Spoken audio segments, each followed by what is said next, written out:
Sujai stepped off the transport vessel and onto Earth soil for the first time. The gravity felt slightly stronger than what she was used to on her home planet. The air smelled different too, filled with strange scents that her lumen senses struggled to process. She adjusted the settings on her atmospheric filter and took a deep breath. "You must be the lumen observer," a calm voice said from behind her. Suji turned around quickly, her large purple eyes blinking rapidly in surprise. She hadn't heard anyone approach. Humans were supposed to be loud and clumsy.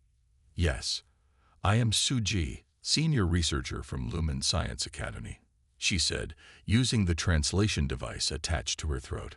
Her real voice was too high-pitched for human ears.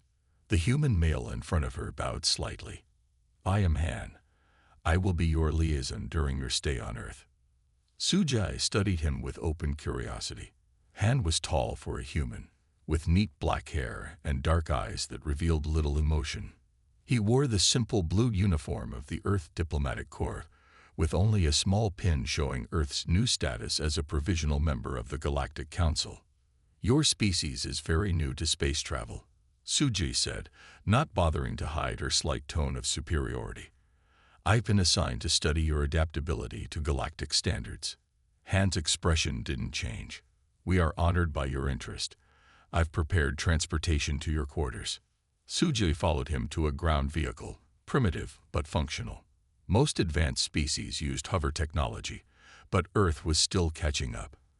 As they traveled through the streets of New Seoul, Suji peppered Han with questions, some scientific, others deliberately provocative.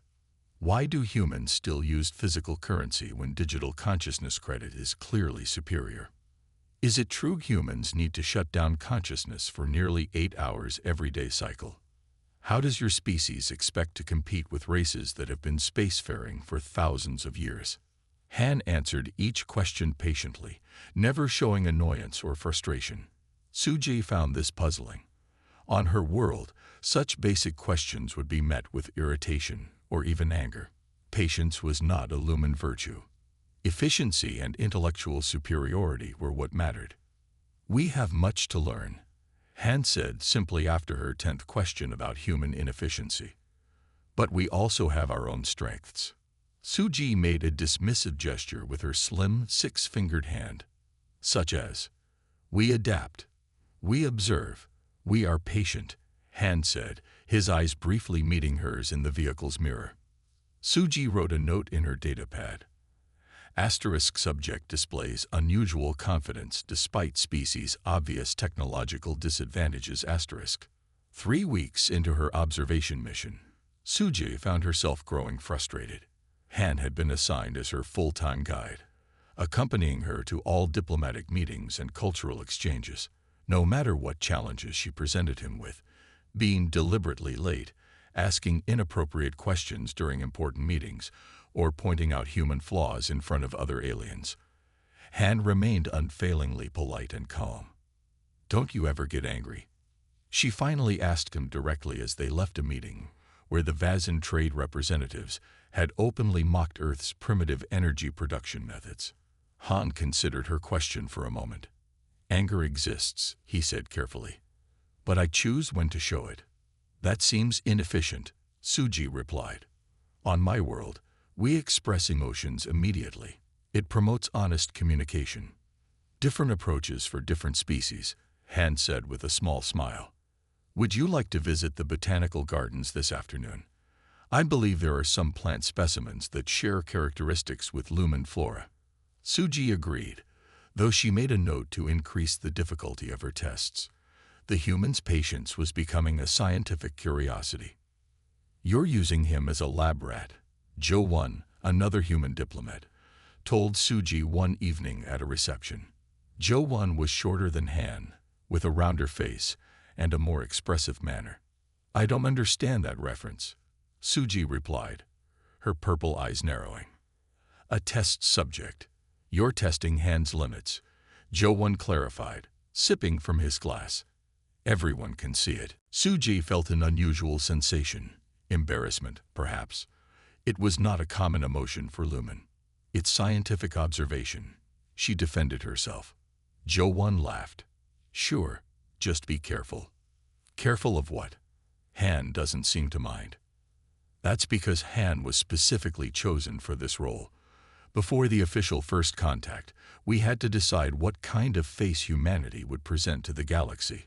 Some wanted our strongest warriors. Others wanted our most brilliant scientists. Jo-won looked across the room, where Han was calmly explaining something to a group of alien diplomats. And you chose him? Suji asked. We chose patience.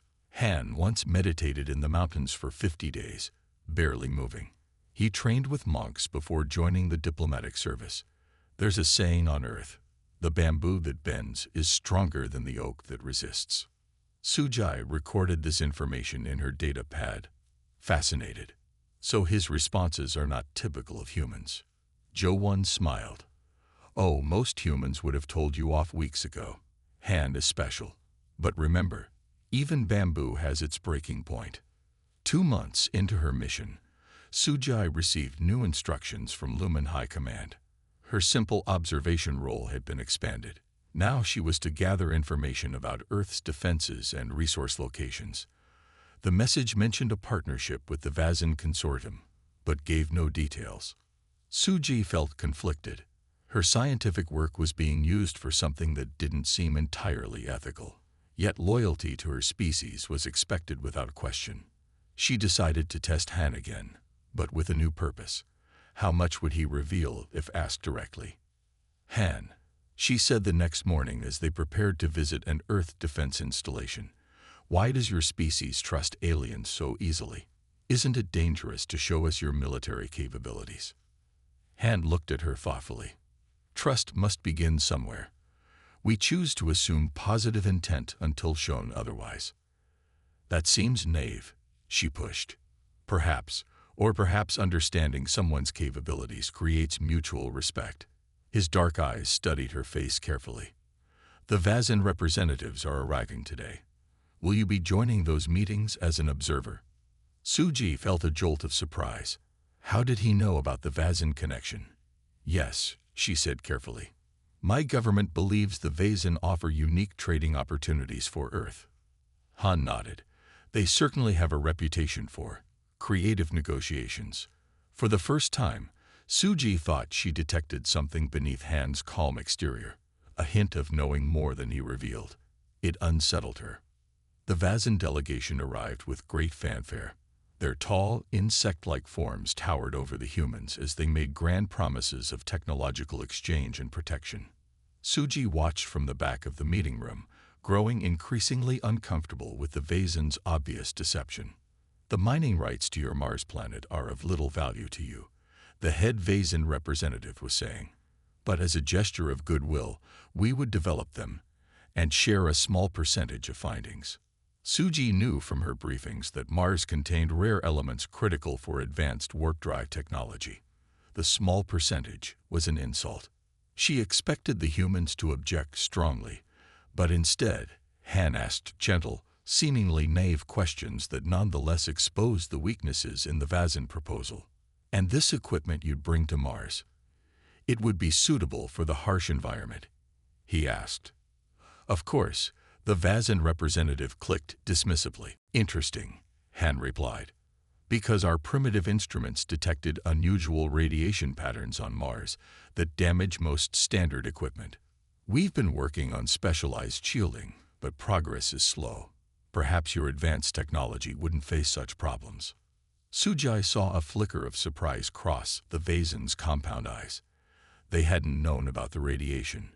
Their equipment would fail without proper shielding. After the meeting, Sujai approached Han. You knew they hadn't done proper research on Mars conditions. Han shrugged. I simply asked a question. You trapped them, Suji said with new respect. They'll have to reconsider their approach now. Every negotiation is a dance, Han replied. Sometimes the one who appears to follow is actually leading. For the first time, Suji wondered if she had completely misunderstood humans. Their patience wasn't weakness or naivety. It was something else entirely, something potentially powerful that her own species lacked. That night, She sent a message to her superiors suggesting more caution in dealings with humans. She received an immediate response. Asterisk continue observation. Follow Vezin lead. Humans pose no strategic threat asterisk. Sujai looked out her window at the Earth night sky, feeling a strange sense of foreboding. Someone was underestimating someone in this equation. For the first time, she wasn't sure who. 3 months into her assignment on Earth, Sujai found herself looking forward to her daily meetings with Han. The human's calm presence had become a strange comfort in the increasingly complex political situation. The Vezin have requested another meeting about Mars mining rights, Han told her one morning as they walked through a park near the diplomatic quarter. It was early autumn, and colorful leaves fell around them. Suji found the changing seasons fascinating. Her home world had no such dramatic shifts. They are very persistent. Suji noted, watching Han's face for signs of frustration. There were none. Yes, this will be their 4th proposal. Han stopped to pick up a red leaf, turning it over in his hands.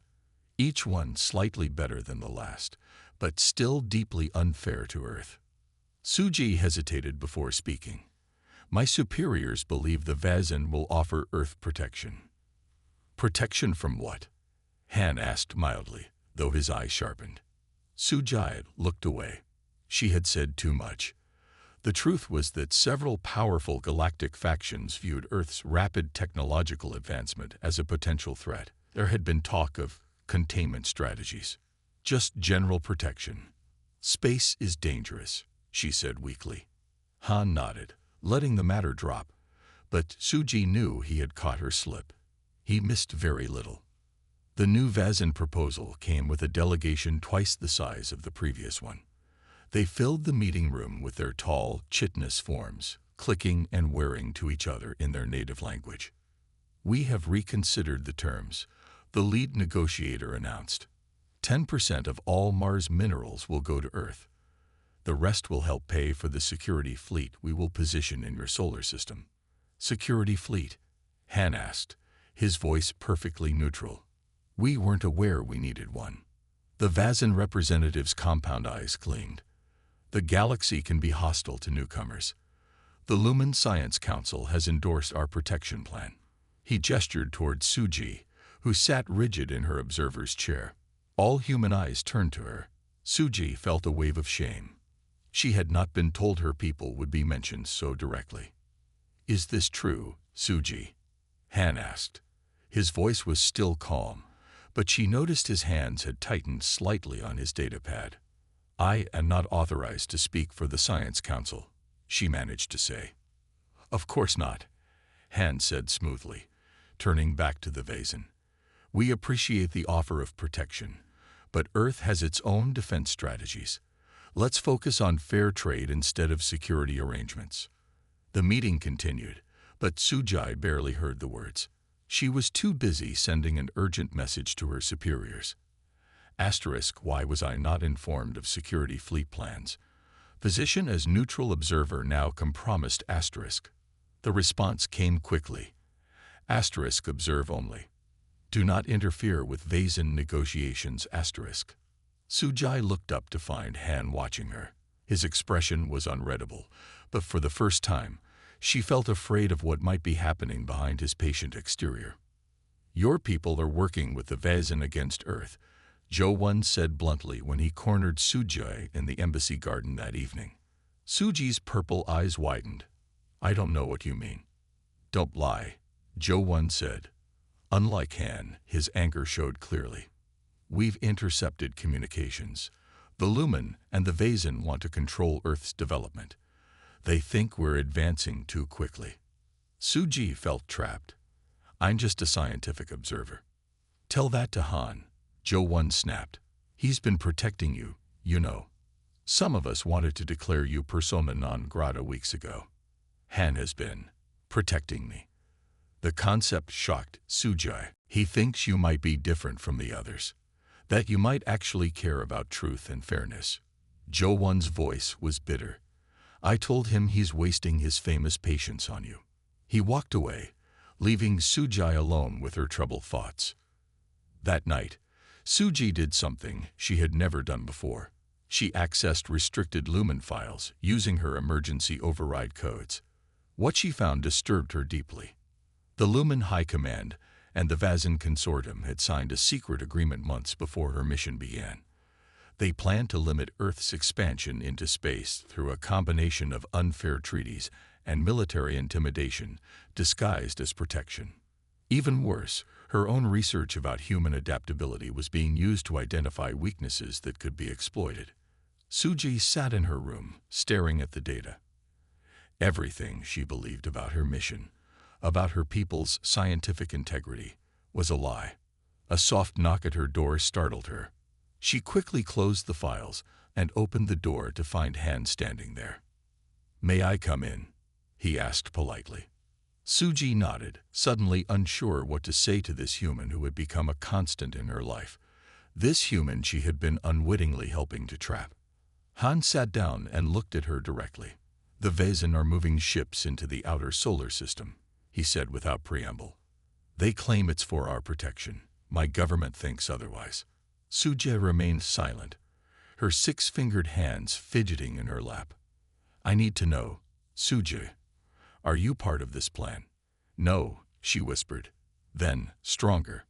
"No, I was sent to observe and study humans. I didn't know about any military plans." Han watched her face carefully. "But now you do know something." It wasn't a question. Suji looked away, conflict tearing at her. Loyalty to her species was the highest Lumen value. But what if her species was wrong? "I can't betray my people," she said finally. Han nodded, as if he had expected this answer. "I understand loyalty. But consider this. True loyalty sometimes means helping your people avoid a terrible mistake."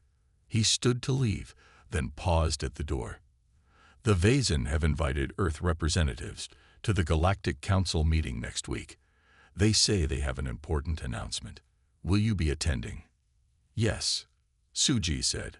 "All Lumen observers are required to attend council meetings." "Good," Han said.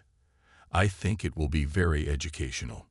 After he left, Suji sat in the darkness for a long time, thinking about loyalty, truth, and the strange human notion of patience.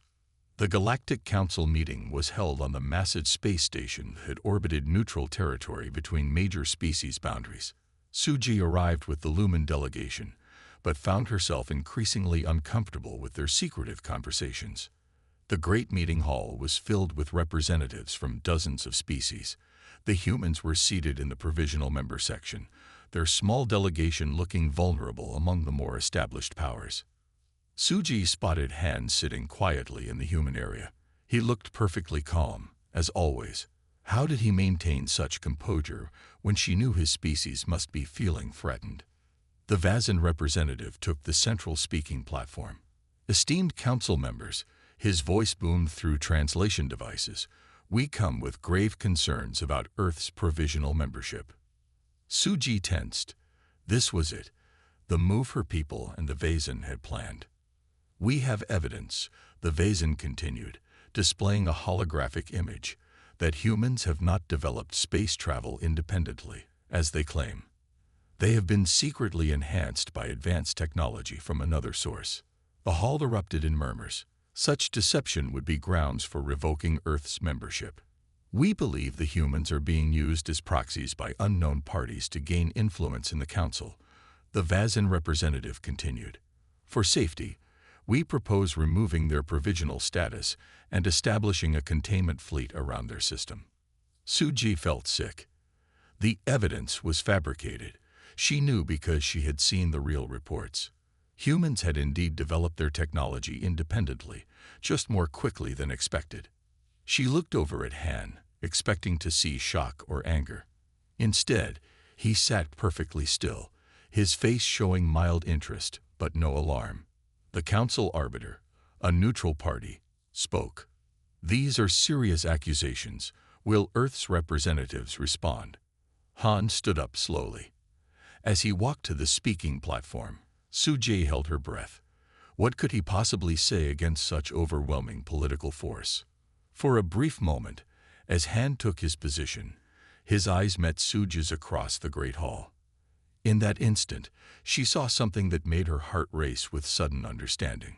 Han's legendary patience had not been weakness or naivety.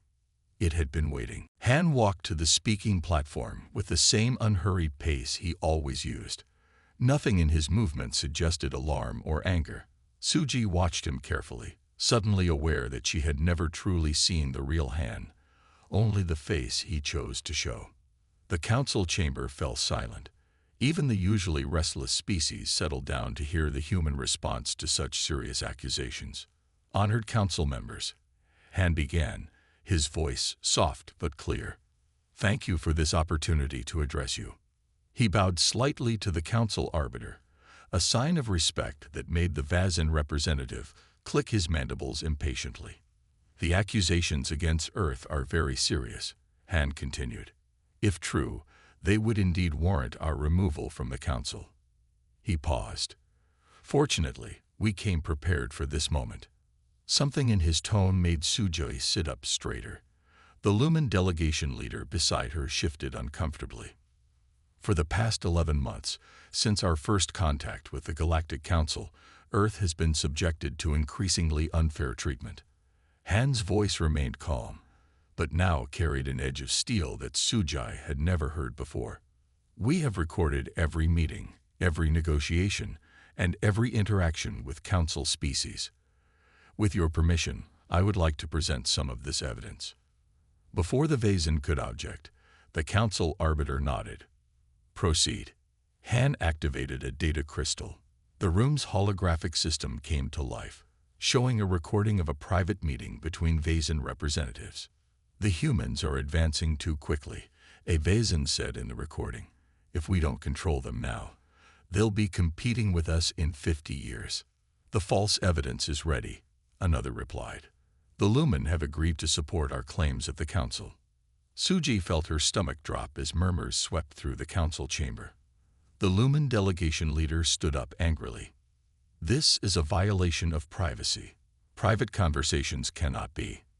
All recordings were made in Earth facilities or with proper notification under council transparency rules. Han cut in smoothly.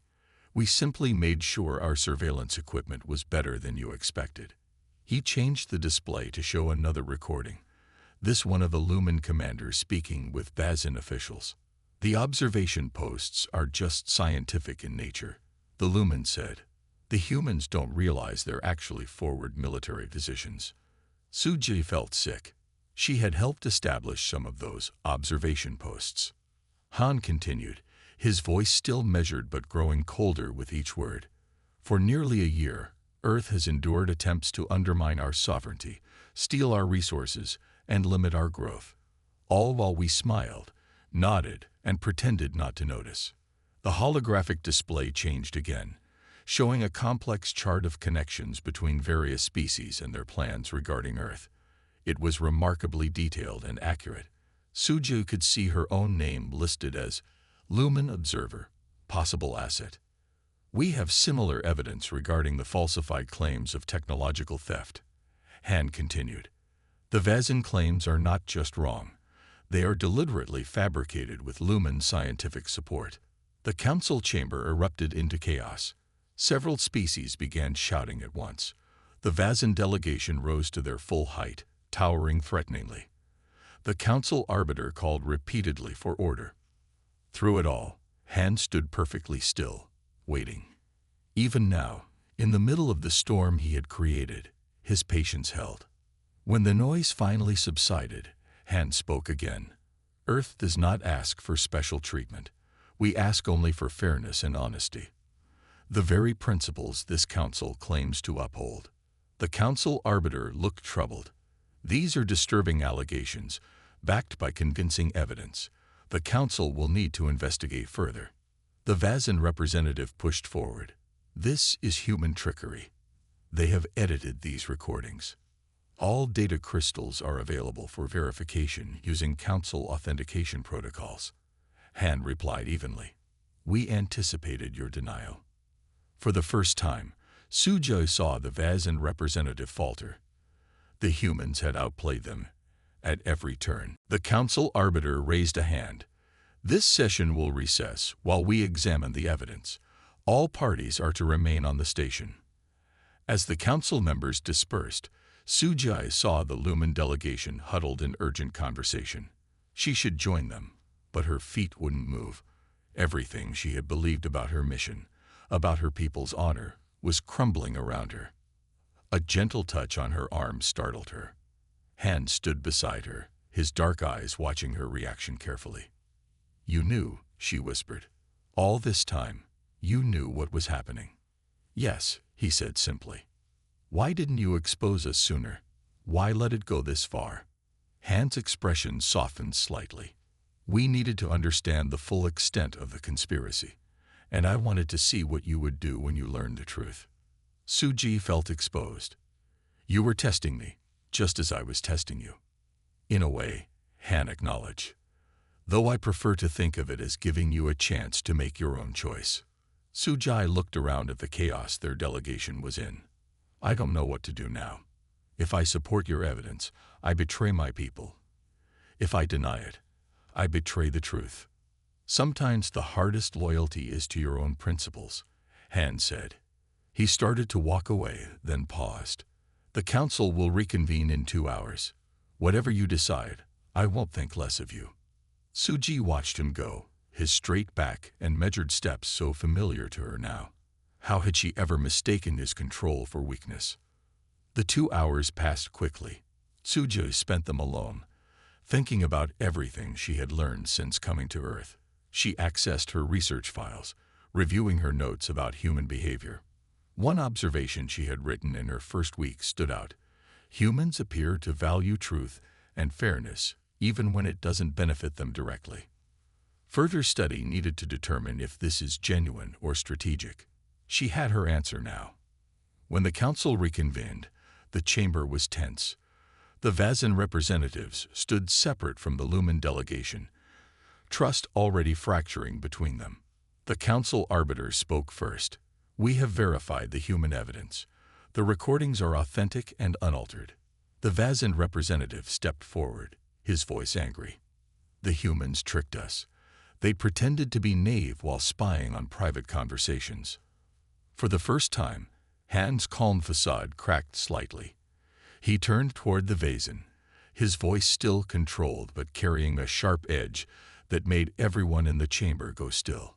"We did not pretend to be naive," Han said, each word precise and cutting. "We were patient. There is a difference." The temperature in the room seemed to drop. Suja watched, fascinated and frightened, as Han finally let his carefully maintained mask slip. "For months, we endured your condescension. We smiled while you plotted against us. We nodded while you lied to our faces." Han's voice remained level, but now carried such cold intensity that even the tall Vazan representative took a step back. "You mistook our patience for weakness, our courtesy for ignorance, our restraint for fear." Han looked around the chamber, meeting the eyes of each council member. "Let me be clear. Humanity does not lack teeth. We simply choose when to bare them." The silence that followed was absolute. Suji felt a shiver run down her spine. This was the moment when Han's legendary patience finally broke, not into rage or chaos, but into something far more frightening, controlled, calculated revelation of power that had been there all along. Suji made her decision. She stepped forward into the center of the chamber. "I wish to address the council," she said, her voice shaking slightly.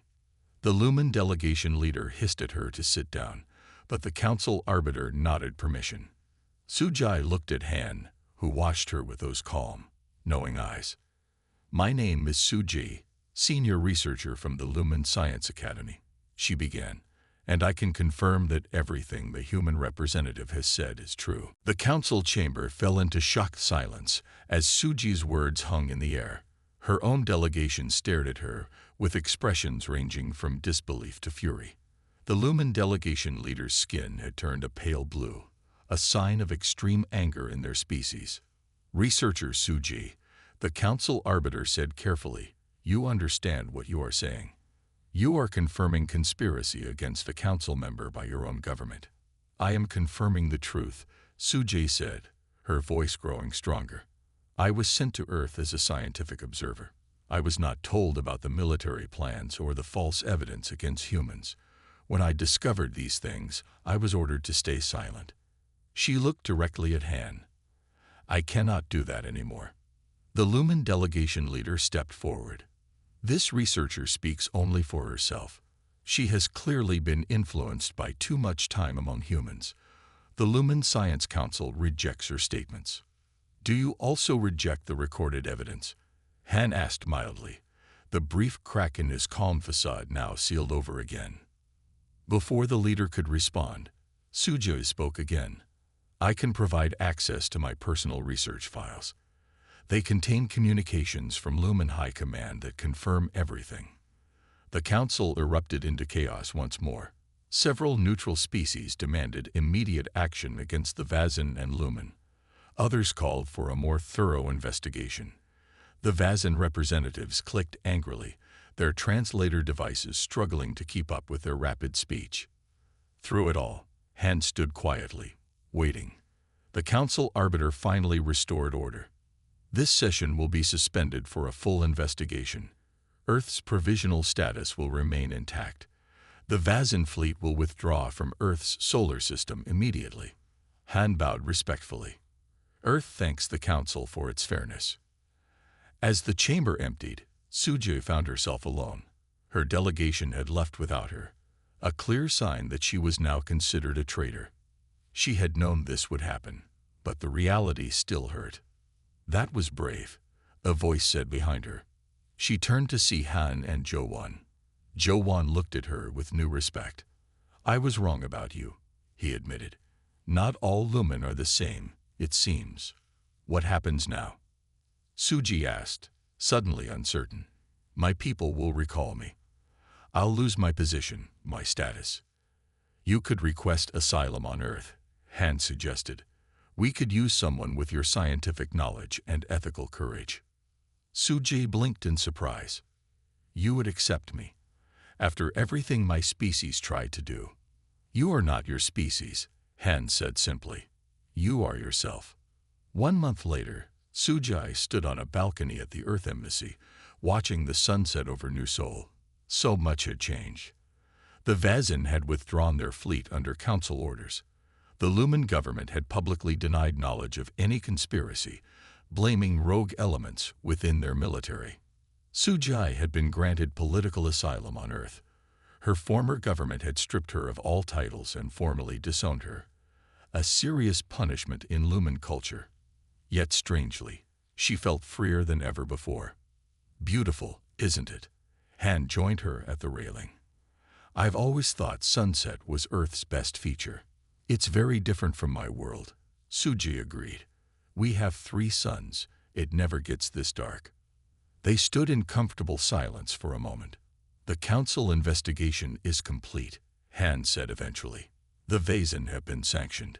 Several of their trading rights have been suspended. And the Lumen. Formal censure, but no serious consequences. They sacrificed a few military leaders and claimed ignorance of the rest. Han shrugged slightly. Politics. Suji sighed. I'm sorry my people escaped real punishment. They didn't escape completely. Their reputation has suffered, and they lost you. Suji felt a strange warmth at his words. I've been meaning to ask you something, she said. That day in the council, when you finally revealed everything, was that the moment your patience broke? Han considered this. Not broke. Released perhaps. He looked out at the darkening sky. Patience isn't about enduring forever. It's about choosing the right moment to act. I've been studying human psychology as part of my new research, Suji said. Your species has a concept called strategic patience. Is that what you practiced? Han smiled slightly. Something like that. Though for me, it's more personal. I learned it from my grandfather. He taught you how to wait so calmly. He taught me that true power isn't in quick reaction, but in careful observation and timed response. Han turned to face her. He had a saying. The tiger does not rush. The tiger waits, watches, and then moves once. Suji thought about this. My people value quick thinking and immediate action. We see waiting as wasted time. Different approaches for different species, Han said, echoing his words from months earlier. But this time, Suji understood the wisdom behind them. 6 months after the council hearing, Earth's provisional status was upgraded to full council membership. Suji attended the ceremony as part of the Earth delegation, an honor she had never expected. The galactic news networks covered the event extensively. Many reporters sought interviews with Suji, fascinated by the alien who had chosen truth over loyalty to her species. She declined most requests, uncomfortable with the attention. "You're becoming quite famous," Jo-won teased as they prepared for the ceremony. The brave Lumen who stood up for humans. "I just told the truth," Suji said. Han was the one who exposed everything. "True," Jo-won agreed, "but he's too boring for the news networks. Patient human reveals conspiracy through careful documentation, doesn't make an exciting headline." Suji laughed, the sound still strange to her. Lumen rarely laughed. It was a human habit she had picked up. As the ceremony began, Suji watched Han receive Earth's new council credentials. He performed the formal acceptance with perfect composure, showing no sign of triumph or pride. Yet Suji knew how significant this moment was for humans. Later, at the celebration, Suji found herself approached by a Lumen she didn't recognize. "Researcher Suji," the Lumen said formally. "I represent a minority faction within our government. We believe the actions against Earth were dishonorable." Suji tensed. "What do you want from me?" "Nothing. I simply wish to tell you that not all Lumen agree with how you were treated. Some of us believe your choice took great courage." After the Lumen left, Han appeared at Suji's side. "Everything all right?" "Yes," Suji said thoughtfully. "I think perhaps change comes slowly, even for species who value quick action." Han smiled. "Now you sound like a human." "Is that a compliment?" Suji asked. "The highest," Han assured her. 1 year after her arrival on Earth, Suji published her research on human patience as a survival strategy. The paper became required reading at the Galactic Diplomatic Academy, particularly the conclusion. Human patience is not passive waiting, but active observation. It is not weakness, but strategic strength. It is not ignorance, but careful gathering of knowledge. I will never forget the moment I watched human patience finally reveal itself, not as the breaking of restraint, but as the calculated application of gathered power. It was the moment I understood that throughout galactic history, the most dangerous mistake any species has made is to mistake patience for weakness.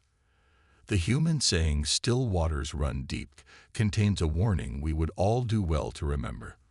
For beneath the calm surface of human patience lies a profound resilience that may well reshape the future of our galaxy. Suji sent the first copy to Han. He read it carefully, then called her with his response. "Very insightful," he said, "though perhaps a bit dramatic in your conclusion." Suji smiled. Even now, Han maintained his humble demeanor. "Not dramatic," she replied, "just truthful. After all, I was there when your patience finally snapped. I saw what happens when humans stop waiting and start acting." "And what happens?" Han asked, curious about her perspective. "The galaxy changes," Suji said simply, "and those who underestimated humans never make that mistake again."